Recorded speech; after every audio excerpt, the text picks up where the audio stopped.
Население импровизированных лагерей беженцев Рохинджа в районе приморского города Кокс-Базар на юго-востоке Бангладеш растет на сотни человек в день. Одновременно растут потребности людей в еде и питьевой воде. По данным ООН, с 25 августа почти 400 тысяч мусульман прибыли из соседней Мьянмы, спасаясь от репрессий. Кампанию насилия, развернутую против Рохинджа в этой преимущественно буддийской стране, представители ООН называют классическим примером этнических чисток. Очередной всплеск репрессий произошел после серии нападений боевиков Рохинджа на полицейские посты и воинские части в Мьянме.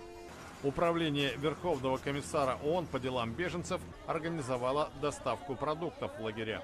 В пятницу сюда прибыли 15 из запланированных 35 грузовиков с продовольствием. Однако запасы быстро тают, говорит представитель Всемирной продовольственной программы Шашанкар Чандра Дас.